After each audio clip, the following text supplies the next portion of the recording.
Masyado daw mabilis gumastos ng pondo si VP Sara. Daig pa ang may patagong credit card. Ayon din sa mga nakaraang usapin, lumalabas na ginastos ng OVP ang halagang 125 million sa labing siyam na araw, 19 days lamang.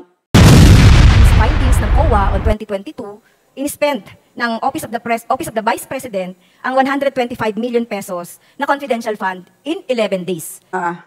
COA at tinignan ko po ang mga iba't ibang mga reports. Pero hindi po ito nagastos sa loob ng 19 days, kung hindi 11 days po. Kumpirmado o bistado? Bakit nga ba mabilis gumastos ng pondo si VP Sara? Alamin sa video na to. Ayon sa Facebook page ng Office of the Vice President, ang kanilang kalusugan food truck ay umarangkada sa Aroma. Agad di umanong rumisponde ang Office of the Vice President upang mamahagi ng hapunan sa mga fire responders ngayong gabi, September 14, matapos sumiklab ang sunog sa Barangay 105 Aroma Road 10, Tondo, Manila. Ayon sa ulat, mahigit na 1,000 pamilya ang nasunugan ng bahay habang patuloy pang inaalam ang naging sanhi ng insidente. Napakainit. Dito na kami sa silo.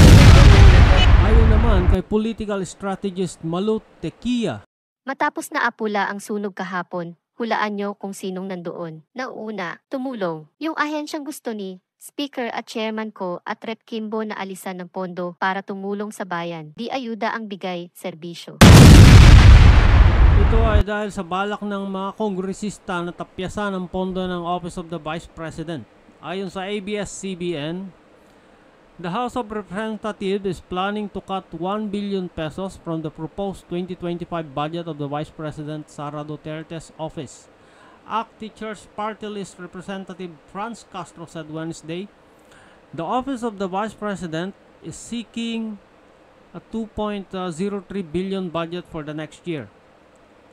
Speaking on ANC, Castro said more or less 1 billion pesos would be slashed from the OVP budget, mostly from its proposed socio-economic programs that some lawmakers see as redundant.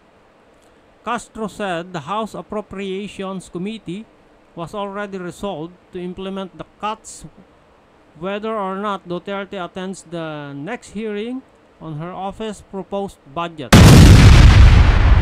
So ang tanong, mabilis nga bang gumastos ng pondo si VP Sara? Ang sagot, kumpirmado.